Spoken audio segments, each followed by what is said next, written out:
Welcome, friends, to Beyond the Crucible, the podcast that dares to talk about setback and failure, but not so we can commiserate. It's so we can elevate. I'm Gary Schneeberger, the co-host of the show, and our mission today is to give you the hope that your crucible experiences, those tragedies and challenges you faced or are facing right now, do not define you. They refine you. They did not happen to you. They happened for you. And I don't know many people who know that better than the founder of Beyond the Crucible, the host of this podcast, and my friend Warwick Fairfax. Warwick, we're in the third episode of our special spring series about our Trials to Triumphs assessment. And so far, the first two episodes, we've had some really robust discussions. I'm expecting the same thing to happen this week. And I imagine you are too, right?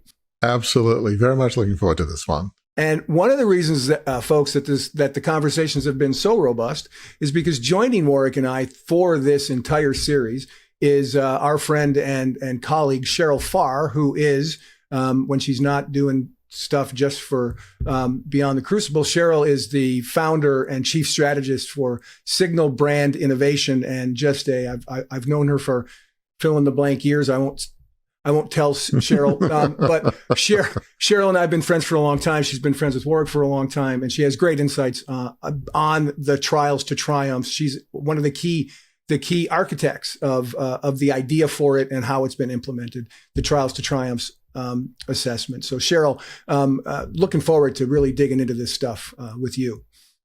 Thanks, Gary. I'm really glad to be back. So let me level set you folks for what we're going to do here. And it begins with our statistically valid Trials to Triumphs self-assessment, which offers those who take it details of a personal journey that's a bit like an endurance run. There are no sprints to the finish line or ways to cut the track. You've got to do the hard work of moving through each stage of the journey from your personal "you are here" mark on the map. And you must do it at the speed that's right for you, what you've been through, and where you're going. It's not a competition. Everyone has their own clock. So please hear me say this.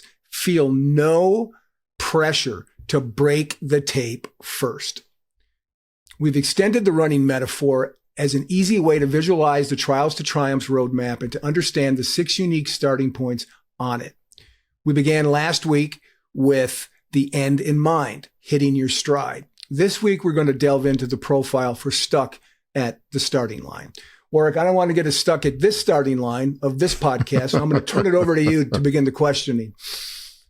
Thanks, Gary. Well, again, great to have you again, Cheryl. And, stuck at the starting line is an interesting metaphor. There's a journey, but it almost feels like this person hasn't begun the journey, or, where's the race?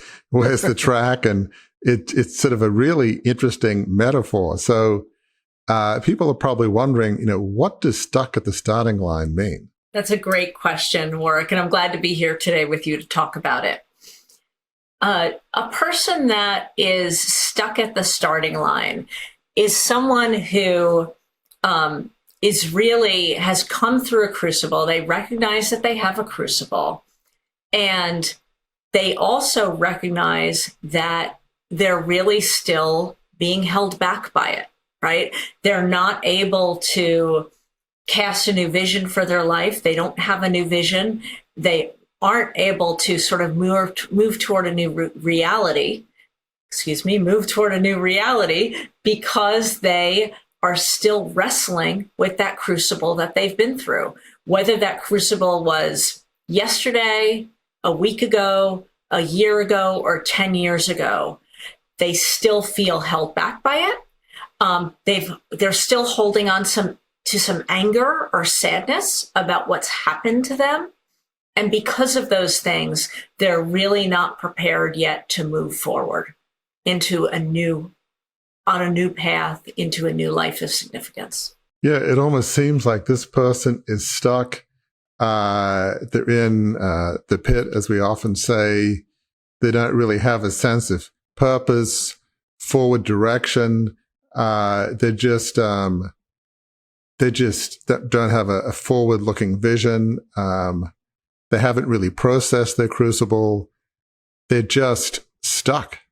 I mean, it's sort of a graphic picture, but it's Yeah, it's an interesting place to be. If that's probably the wrong word, it's not a great place to be, probably in some sense. Well, look, I think it's a place that all of us who have been through crucibles have been at, right? You don't come through a crucible and go, well, that was horrible. Time to move on, right? We all Lunch, right? Yeah, lunch, exactly.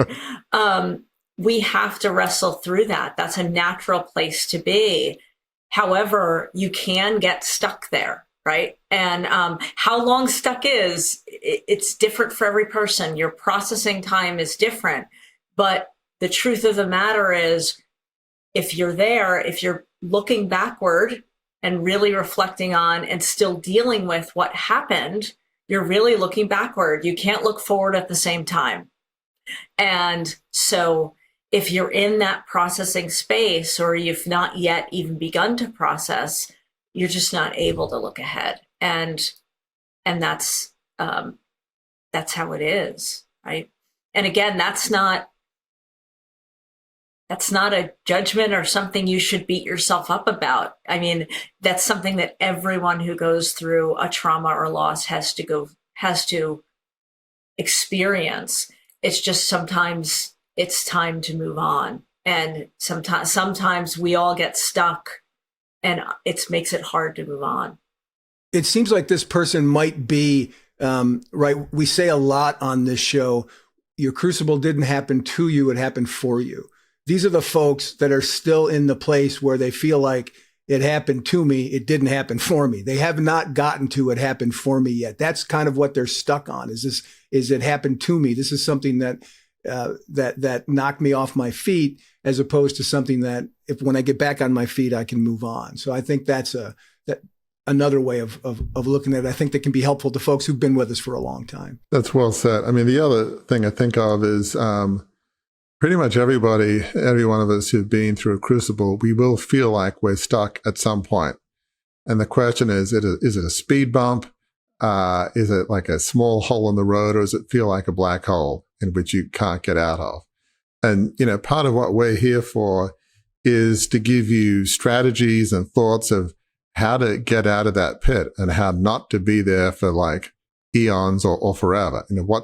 How do you get out of it? How do you make it more of a pothole rather than a black hole, so to speak? And so that's part of the reason for these profiles, is knowing where you are, as we'll get into later, is the first step to, well, okay, so now what do I do? And, we're here to try to give you some thoughts on that. So let's move on to sort of the next question, which is, so we talked a bit about what being stuck in the starting line means, but imagine a person who is in this state. What might they be feeling? What might they be going through? What's going on inside as they're in this state of feeling stuck? Well, remember, a crucible is a trauma or loss so significant that it's fundamentally changed the trajectory of your life. So that's a big, other people might judge it as something major or not, it's something significant in your life. So that's significant. So you might be feeling feelings of failure, regret, loss, remorse, so many feelings of, it could feel like numbness for some people, right? You might feel almost paralyzed, not knowing where to go next. You might feel hopeless or helpless, or you might be really still wrestling with feelings of deep hurt and devastation, or you might have had some kind of failure that makes you feel like you've hit rock bottom, right? And that you're stuck in some sort of never-ending cycle, right? That just feels like you just can't get out of it. It all depends on what kind of crucible you've had and how it's hit you. But you might feel like you just don't know the way up or out. You also might, a lot of times, if you've gone through a major trauma or loss, you might have feelings of PTSD, right? Where you're really feeling side effects of being stuck. You're actually even things that aren't directly related to what happened to you may have traumatic ramifications, right? Everything may feel upended. Yeah, it's so well said. And, sometimes when you're stuck, you're preoccupied with a sense of failure, loss, anger. I can't believe what they did to me. I can't believe what mistakes I made. And I think in its worst case, you feel like there's something wrong with you, that you're broken, you're defective. And it's hard to move forward when you feel like I'm broken, I'm defective. There's just something wrong with me, I think that's right. If you're stuck in this feeling that either you've made a mistake or things are happening to you that you can't control, there's really that sense of paralysis almost, or fear of taking some sort of next step. And I say when I introduce this series all the time that when you're on this Trials to Triumphs roadmap, you have to go at your own speed, right? And this is where it begins. This is where the shoe rubber meets the road here. If you are stuck at the starting line, you have to, right? You have to go at your own speed. If you're going to be stuck, as you said, Cheryl, for a day, a week, a month, there's no timetable on that. You have to get, as Warwick says all the time, you have to do the inner work it takes to begin to do the outer work. So the inner work then precedes the outer work, where you start moving and start getting unstuck, I think is a fair way to put it. One of the things that, everybody moves at their own pace. And one of the things that can happen to you when you're stuck in a cycle of grief or loss is other people move on and may be like, oh, well, it's time to move on. It's time to pick yourself up and it's time to get over it, or they're moving on without you. And that can only perpetuate that feeling of what's wrong with me, I think. But I can't emphasize enough, we all move at our own cycle, at our own pace. There is no one right answer for how long it takes to move forward. So as listeners are, listening to this or viewing this, they might say, gosh, feeling stuck, doom loop, we haven't mentioned yet, but, black hole, no sense of agency, feeling broken, about what was done to you, what you did. But while that's understandable, those feelings, understanding where you are can be helpful. So just understanding that you're stuck, that's not altogether a bad result. So talk about why it's actually helpful to know where you are in this assessment, and in particular to know that you're stuck. Why is that helpful? Yeah. Knowledge is power, right? If we understand where we're at, I think taking the assessment and understanding where you're at can really help you assess, what's happening to you, why you're feeling the way you're feeling. You may not even realize that you are still wrestling with a sense of grief or loss. And you may have tried to push that down, but it still may be affecting you. And it allows you to then further self-reflect and say, okay, is this something I still have to wrestle with, or am I ready to move on and take the steps it takes to move on? Sometimes when you get trapped and live here, you need some help to get out of that place. And it allows you to self-assess and say, am I ready to let this go? Do I need help from someone else to help me get out of this place? Or no, is this still a natural place for me to be? And I know that it's just going to take me a little more time to move ahead. And so I think there's so many good things that happen when you can really understand where you're at. And I do think, in effect, taking the assessment itself is a step toward saying, I want to understand where I'm at and confront that and start to take control of that impact of that trauma or loss in your life. Yeah, absolutely. I mean, the first step to moving forward is to admit you have a problem, to admit, hey, I'm stuck.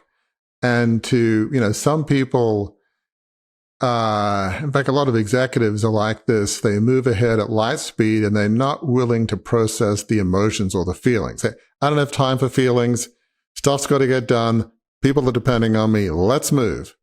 As I think one guest talked about, let's stuff it in the basement and throw the key away and all of that. I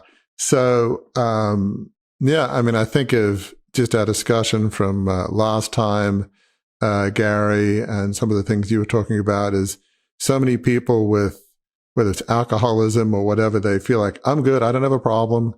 But the first crucial step is admitting, you know what, I have a problem. And it doesn't have to be alcoholism. We can all be in a place where we're stuck, but we don't want to admit, because somehow it's shameful to admit that you're stuck in our mind. So does that make sense, Gary? That just admitting you have a problem is a huge step.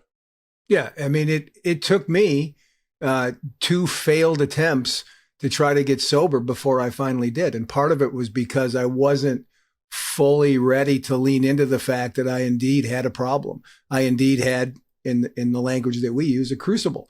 Until I could acknowledge that, not just to others, but to myself, deeply, truly lying in bed at night where the only thoughts that are going on are me talking to myself. I had to get to that point where I accepted that reality about where I was. And that's, I think, where the folks who find themselves stuck at the starting line in this assessment, that's the kind of inner work, again, Warwick, to your term, that needs to happen, is to come to, make peace with the fact that you've had this crucible. It's knocked you off your feet. It's time to, as you say, pick yourself up, dust yourself off, and start all over again.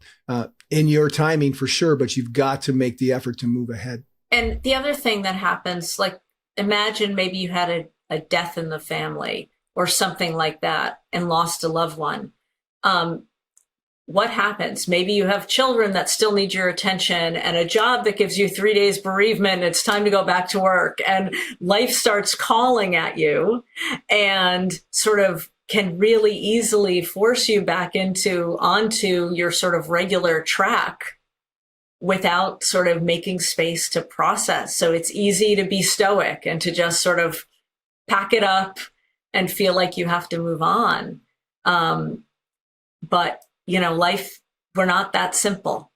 Life is more complicated than that. Loss is more complicated than that.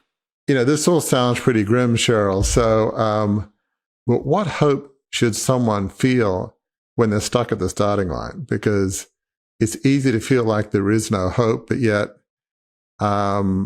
maybe there is some hope, even if you're stuck at the starting line. Absolutely. Absolutely. As we've already said, knowledge is power. Understanding where you are starting your journey means a lot. And as opposed to just not knowing which way to go, right? And recognizing and acknowledging that that it may be time to do something about it and confront those feelings that you're experiencing, even if they're packed down nice and deeply, to really start wrestling through those and moving through those. Just admitting that you've had a crucible and that it's really dramatically affected you is the first step. And understanding, I think, the recognition that there is a way to move forward and you are not defined by your worst day, right? It gets better from here by recognizing that place where you're at and understanding that this is not defining you. There is a way forward from whatever that crucible is. And really, it's just about taking small steps, right? Being able to recognize where you're at and taking the small steps to understanding what you need to do to move forward, whether that is consulting a therapist, a pastor, a grief counselor, or just being able to sit down with friends or a family member and really talk that through. A lot of times an independent third party is the easiest because there's no baggage there and there's no judgment there. And you can really talk through what's going on with you in a really safe space. Right. Also, a person who is an independent third party also might be willing to tell you what you don't want to hear, which can be really helpful as well. Sometimes those who love you aren't willing to do that. So being willing to take whatever that next small step is for you, I think is huge. And that's a critical point, folks, that let's camp out on this for a second. A small step is all it takes, right? You don't have to, if I may mix my sporting metaphors from running a race to football, you don't have to score a Hail Mary touchdown, right? You don't have to get it all in one play. Just a yard or two moving down the track, down the field is where you start, where you help. Like Cheryl said, you just acknowledge and admit it and tell somebody else, this is how I'm feeling. This is what happened to me. This is what I did to make things happen like this to me. Just those first small steps. Warwick says it all the time. It's one of the things that it's funny. For the first half of the 200 some episodes of the podcast, I don't think that came up a lot. But then when we got into the second half, you really started talking about the power of one small step to make a difference. I think the power of one small step in this profile is critical, because you don't need to bite it all off in one big bite or in one big pass. You can take a yard at a time, and pretty soon you're going to be in the end zone. Yeah, I mean, it's so true what you're saying, Gary. I mean, yes, the first step in a sense is to feel your feelings, admit you have a problem, admit that you're stuck, admit that you're angry. But then the second step is saying, okay, I don't want to live here forever. I want to find a way to move through this. I'm not ignoring my feelings. I'm not stuffing it. I want to find a way to move forward. And that can be scary, whether, as Cheryl said, whether it's through a therapist, pastor, grief counselor, trusted family friend, or, trusted family member or friend. Pick somebody you feel like is qualified and is going to listen, and maybe you ask you some good questions. Now, maybe they'll ask you, well, okay, this happened to you, but is there a way to transition from it happened to you to for you? Is there a way that maybe this can be used to help others? I mean, often, pretty much most of the folks that have gone through Crucibles on Beyond the Crucible podcast, they've very often found a way to use their worst day to help others. And that's been one way of moving forward, one way to find even some degree of gratitude, as strange as that sounds. And it sounded strange to me, but so many guests have said that. So yeah, it's really saying, okay, I've got a problem and I'm willing to figure out a way forward. I may not know quite what that is, but I'm willing to talk to somebody. I'm willing to figure out what that first small step is. I'm willing to take ownership. I'm willing to get out of bed and find a way to take a, struggling, faltering baby step forward. It's that decision of the will to talk to a qualified person, to find a way to make a small step. That is the first step to getting free from being stuck, if that makes sense. Yeah, for sure. And Warwick, I'm not guessing here. I know this to be true, right? This is one of the stages that you passed through in your own journey from trials to triumphs, right? I mean, I don't think all 6 of the profiles we have is going to be a place where you can talk about. Maybe they will be. I don't know.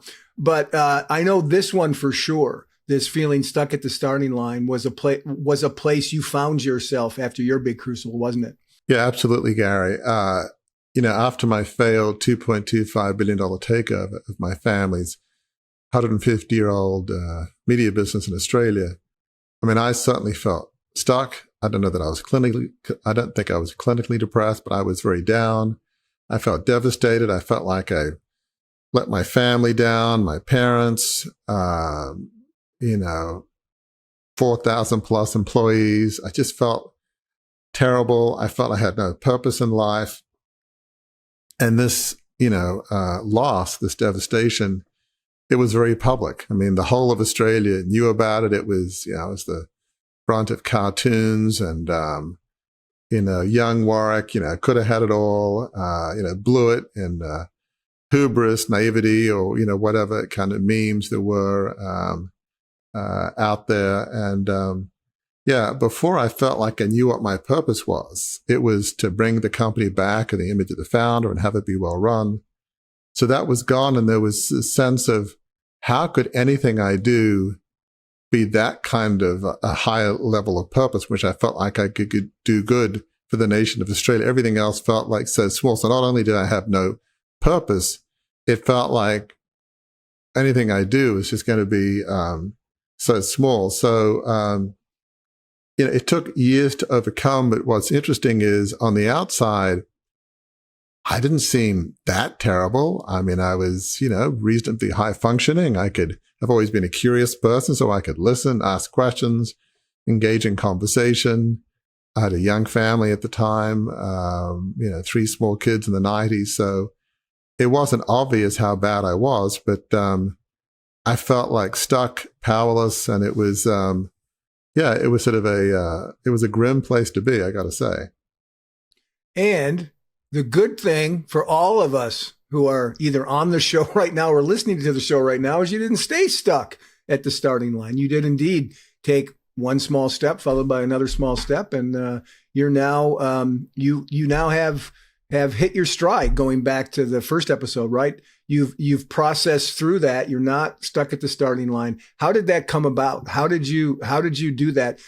Not just so we can know more of your story, but so you can give some hope and some maybe some action steps and some things that our listeners and viewers can take away. Yeah. So, as we often say, the inner game precedes the outer, and I'm a reflective person by nature. So I'm not a stuff it kind of person, fortunately, I suppose. But yeah, I realized, I was not doing well, but, I just began reflecting. I began thinking, okay, obviously with my wife, Gail was obviously very helpful. And, I don't know, the trusted friends I would talk to them, but I don't know that was massively helpful in my particular case. But, probably the thing that really helped the anchor was my faith. Sometimes when you have a philosophy or faith, you go through a crucible that you can either reject it or go closer to it. It's really a binary choice in my experience. You tend not to be neutral about things like that. And so I clung closer. I remember just in, one verse I would go over a lot was in, Philippians 3, but whatever gains to me, I now consider loss for the sake of Christ. I consider everything a loss compared to the surpassing worth of knowing Christ Jesus, my Lord.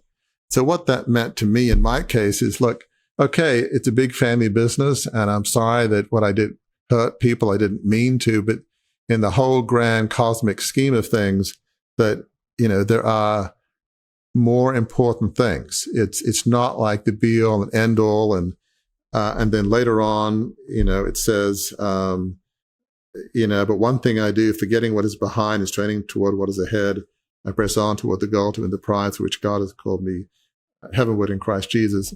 And basically what I took that to mean is, okay, I got to move on. I got to forget what is behind.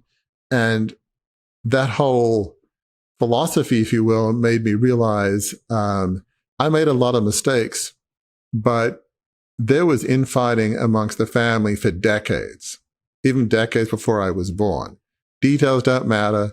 My dad had been removed by some other family members as chairman of the board, a decade or more before I launched the takeover in 1987. Clearly, there was that, obviously, as a 15-year-old, psychologically, I think, certainly impacted me, in a not helpful way. Yes, did I make a lot of mistakes? Yes. It's too simplistic to say it was all my fault. I'm not taking anything away from my own responsibility, but it was complex. And I realized I was sort of trapped in this gilded cage. I'm not this take no prisoners, takeover person. I'm more a reflective advisor.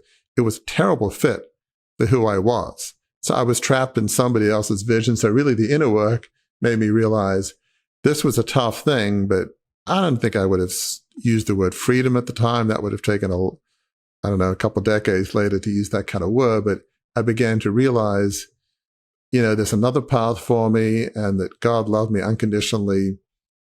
And he doesn't really judge us by the size of the vision, the size of the global impact. He just doesn't think that way. It's like when you think about giving, what's more important? The billionaire who can give $1 million, or the poor widow that can only give $1. From, eternal perspective, both are equally important. It's not, so I think the way we measure things is not always the way that God measures things. So certainly that was helpful. And obviously as I've often said, the unconditional love of my wife and my small kids were wonderful. But the external began with one small step. And that was big for me. And, trying to get a job with a resume that says, kind of former media mogul, it was like Right. impossible. So I might have dumbed down my resume a bit, which didn't seem that bad at the time. I was kind of desperate. But anyway, so basically in the mid-90s, I went to a temp agency that found temporary jobs for accounting and financial people. Back in the day, I'd worked on Wall Street. I was, good analytically. I was good at Excel, and somehow I scored well on this Excel test they gave me. So they got me a temporary job with a local sports company in Maryland, and prominent brand. And so I did well there.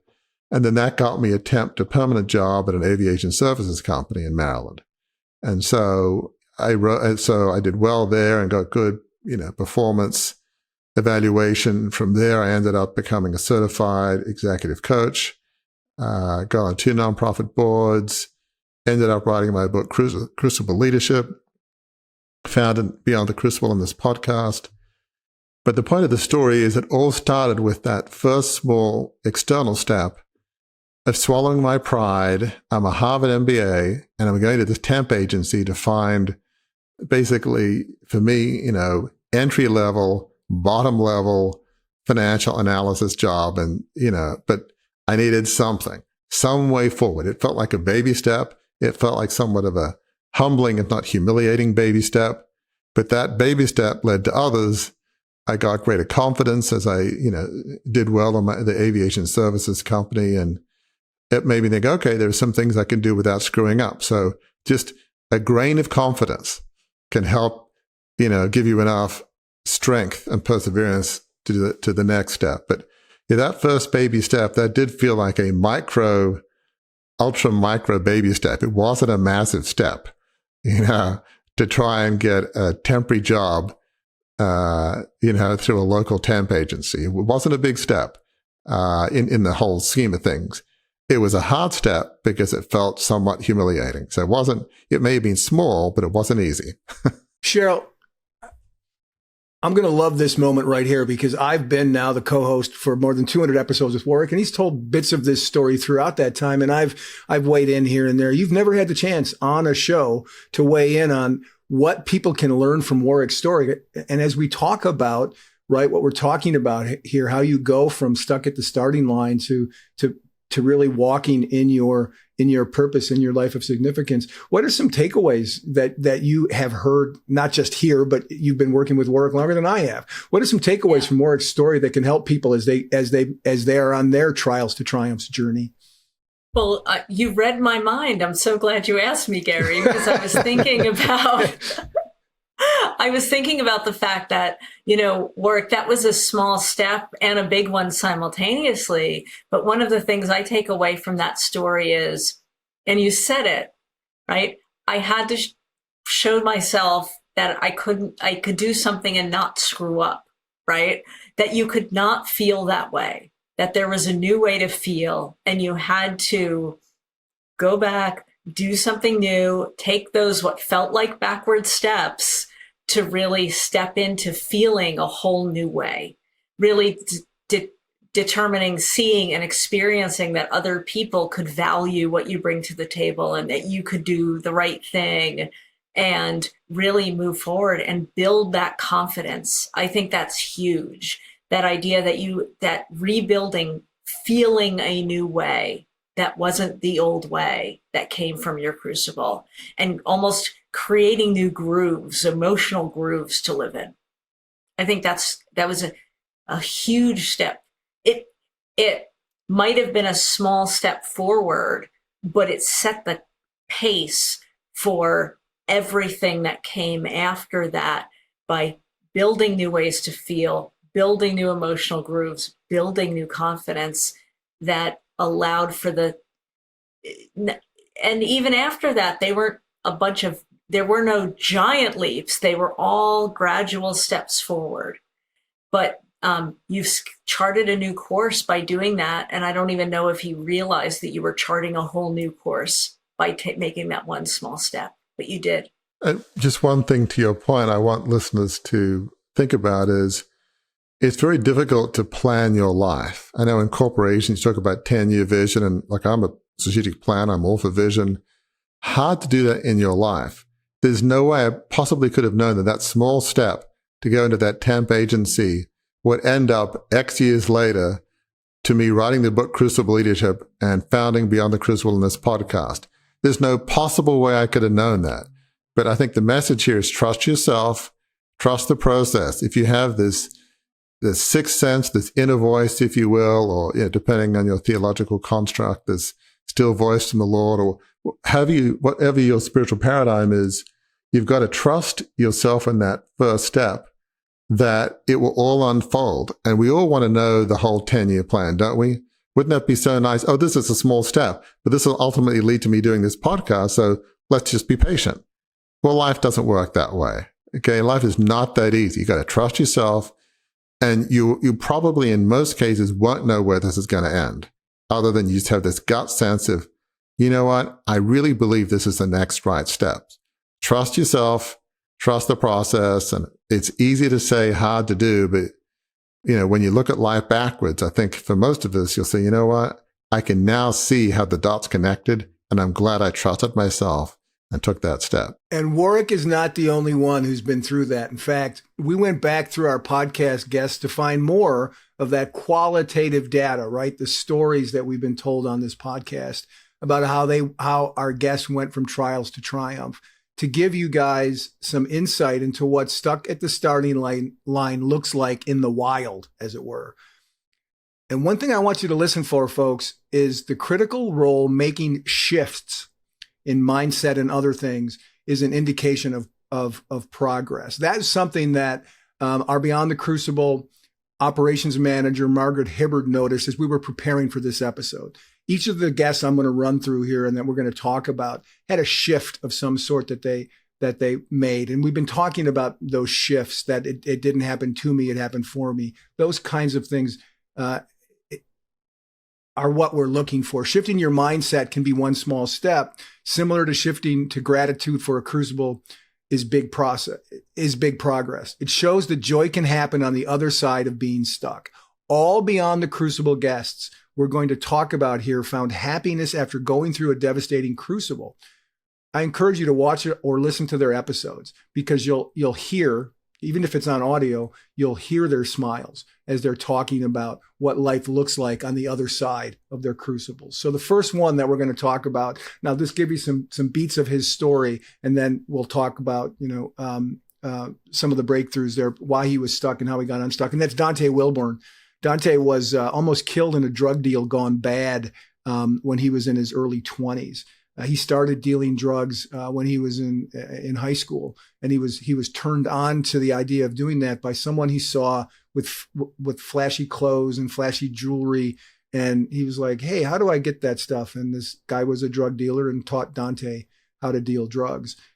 This went on into his late teens, early 20s, and he got busted. He almost got killed. He found himself with a gun at his head in a drug deal gone bad. That led him to start going through the legal system, where he was one of the lucky ones. Dante was assigned a judge. His case was assigned a judge who saw something in him, who could have thrown the book at him and didn't. And as Dante recalled in that episode, he just wanted one more chance. And this judge gave him one more chance. And that started Dante on this journey, this road where, right, his first small step was getting a job at a car wash. And he worked hard and he learned hard about how to do that. And over the course of the next several years, he not only got into management at the car wash, but now he very quickly launched his own auto detailing business, and then had another auto detailing business. And here's the key part, folks. When we talk about lives of significance, Dante Wilburn, in hiring young people to come work for him, he's now mentoring those people sort of similarly, right? He was mentored by a drug dealer when he was in high school. He's mentoring people in the right way. These young people, these teenagers, he's mentoring them about how to put the right things first. So that's Dante Wilburn's story. And, there's a lot of points, Warwick, where he was stuck, how he was stuck, and how he got unstuck. What jumps out of Dante's story for you about that, his stuck moment and how he overcame it? Yeah, I mean, that moment when he had a gun to his head and his drug deal went bad. I mean, there's many scenarios where he wasn't going to live. So that, I think, was one point. It's like, boy, somehow I made it out of this alive. So that was maybe not an epiphany, but it's like, it makes you think when my life could have ended.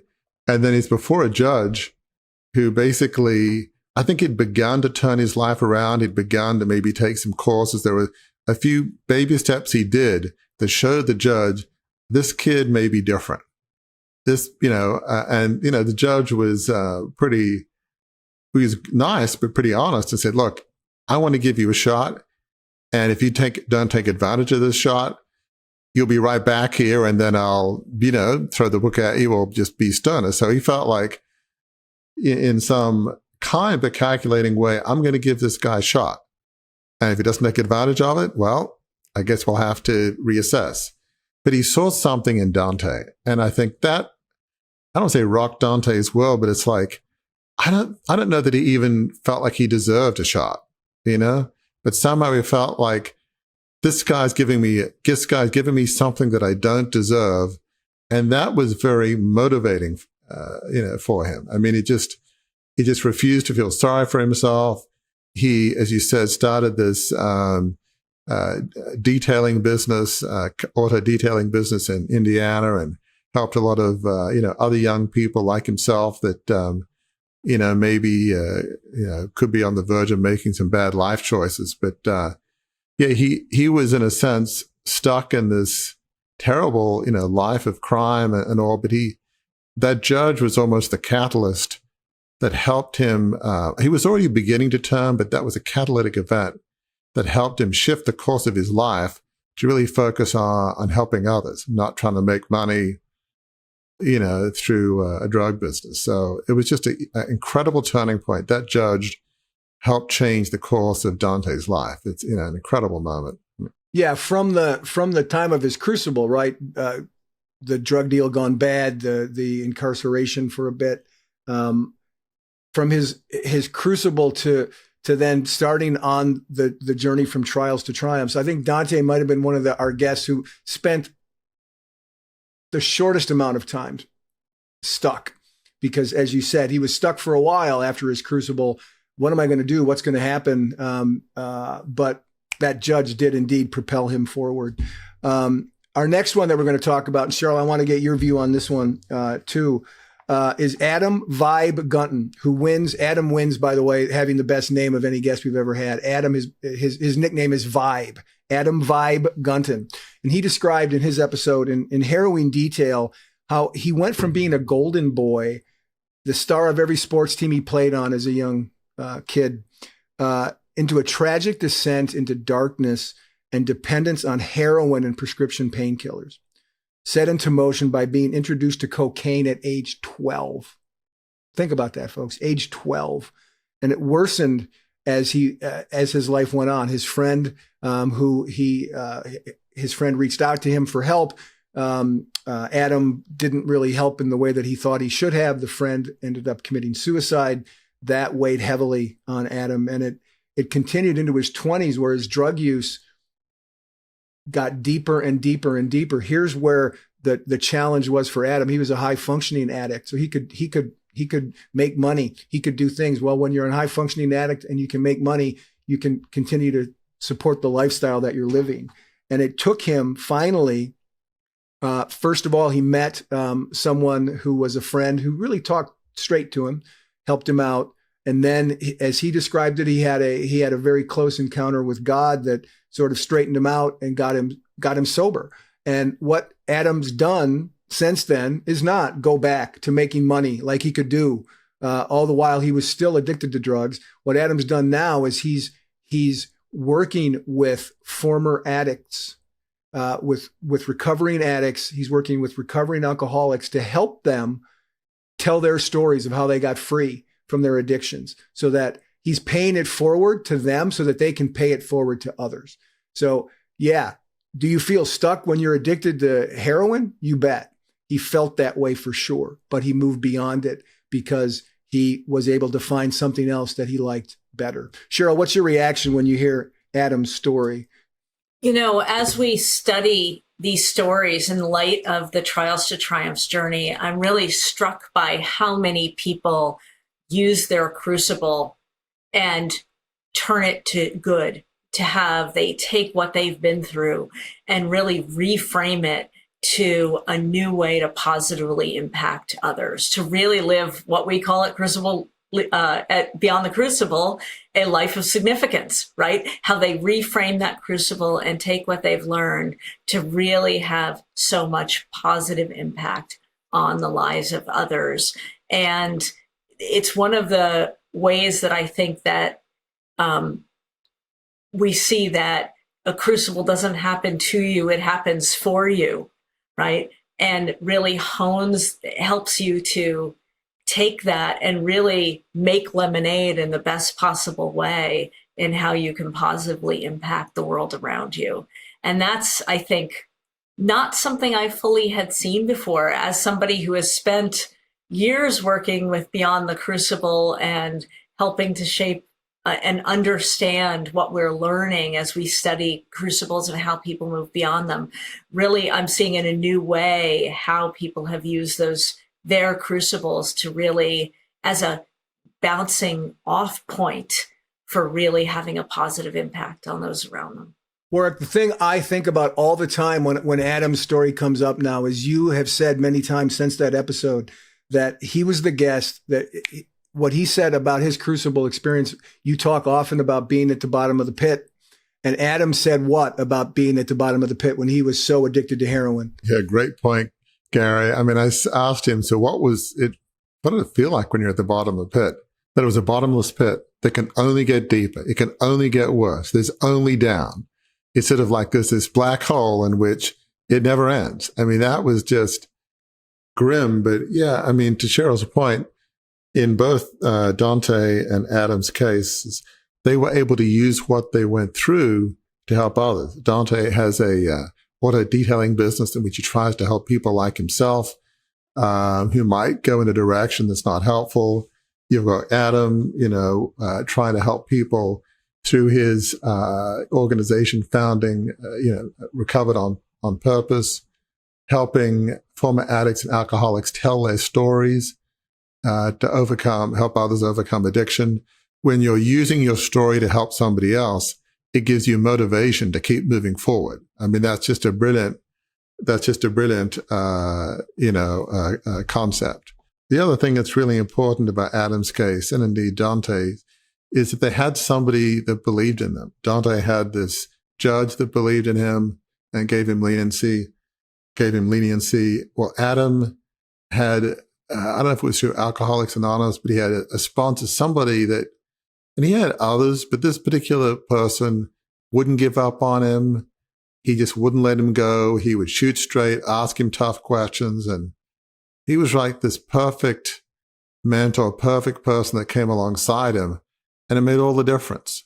Not to say that you don't need some inner strength, but having somebody in your corner that's willing to be with you and for you can be hugely helpful. I'd say hugely catalytic, if you will. Sort of like yeast helping bread rise. Doesn't make the bread, but it helps it rise. It helps you rise. And so I think there are some commonalities in the themes of those two stories that can be very helpful to us. Yeah. And in talking about them the way that you did, right? Both of them, right, as you said, had people who believed in them. People who, to go back to your story, Warwick, who you realized there was something you could do where you wouldn't screw it up. There was something that you could do and get right. These are people who with Adam and with Dante thought they were going to be able to get something right. They were given that gift, and that changed everything for them. Our third guest that we're going to talk about, who was in that same situation, same kind of situation, different crucible for sure, is Dr. Erica Harris. Her crucibles are legion. As a young mom, she survived and even thrived after facing a 60-day terminal leukemia diagnosis. Okay. 60 days is what she was given. She got through that. But then, despite her most valiant efforts, she did not respond to some organ transplants. She had other things. I mean, every time Dr. Erica Harris turned around, there was another physical ailment that she had to try to knock down, that doctors were mystified by why they couldn't knock it down. It was, as she called it, relentless. She then, the drugs weren't working. So today she still faces challenges and complications, but in the midst of all this, and Warwick, I'll let you talk about this because I know this part really means something to you. The moment that I think she shifted her mindset, I'll talk about where she ended up. She ended up now, she's a coach. She cultivates positive mindsets from people, serving to empower them to rise up and to own every second of the gift of today. That's what Dr. Erica Harris is about today. But there was a time, Warwick, when she was in the hospital, and one of those times that she was there, that she was stuck at the starting line when she looked out the window and saw something, wasn't she? Absolutely, Gary. I mean, she lives in British Columbia in the Vancouver area, and she was in hospital. I mean, she went through so much with, leukemia, lung transplants, salvage chemotherapy, which sounds pretty bad. And, it is, 60 days left to live. I mean, it's just one thing after another. It wasn't just one thing. It was constant things, medicine, affecting her. There are always side effects. So one day she was looking out of a hospital room and she was seeing her young kids with a nanny.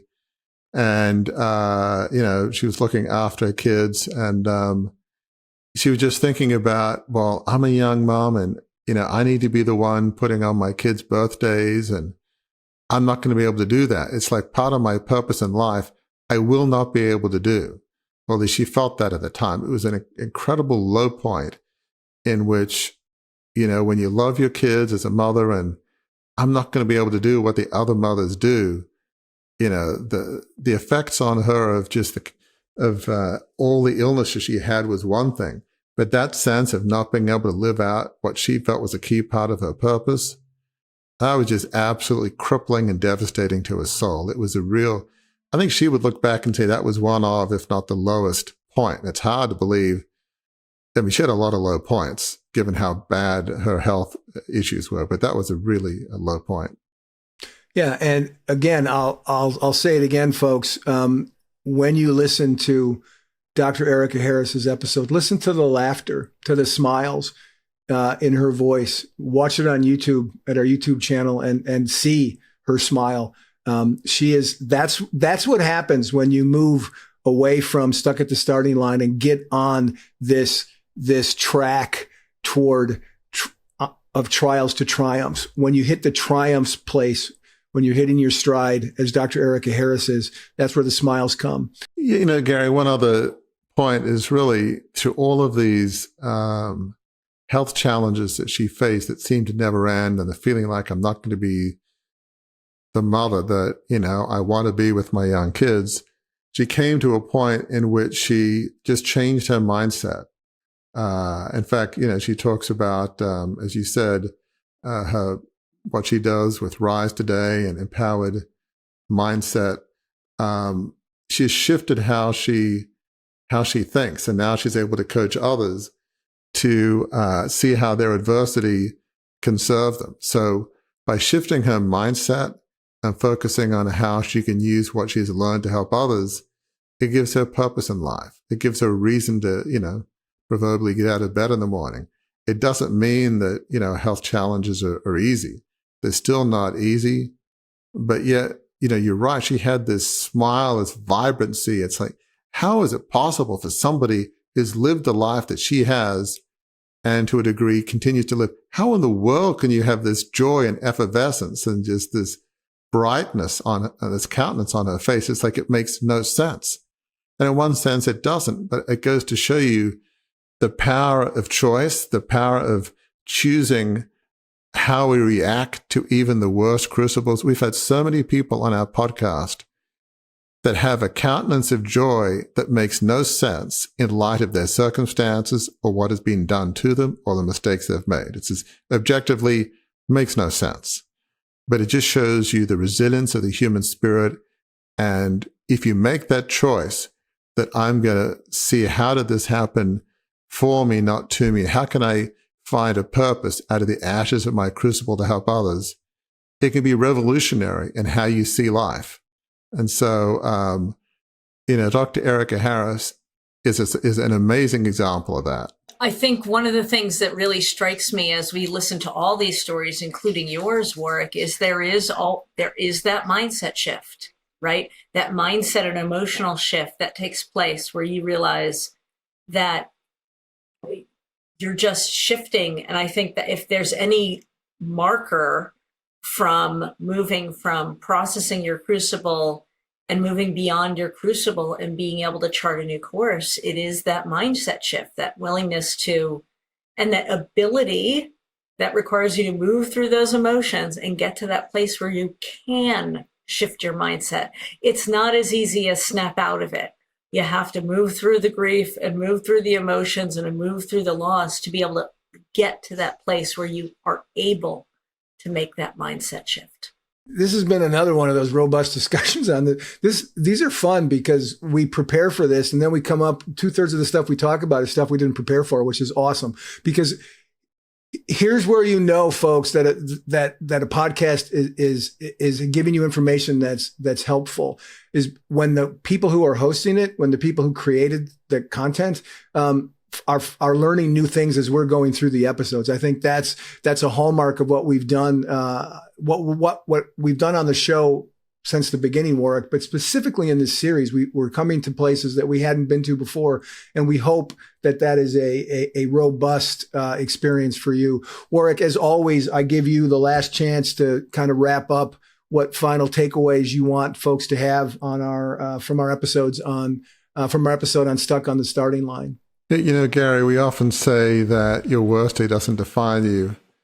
Being stuck doesn't define you. There is hope. Even if you're any of these three, Dante Wilborn, Adam Gunton, and Dr. Erica Harris, I mean, these are very different stories, but they're all tragic and graphic and just immense. What it shows you is you can feel stuck, you can feel hopeless. The first step is not stuffing your feelings in the basement, is getting in touch with your feelings, understand that you're angry.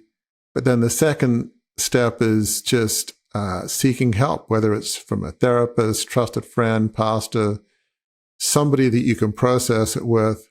And then maybe the final step is just taking that one small step.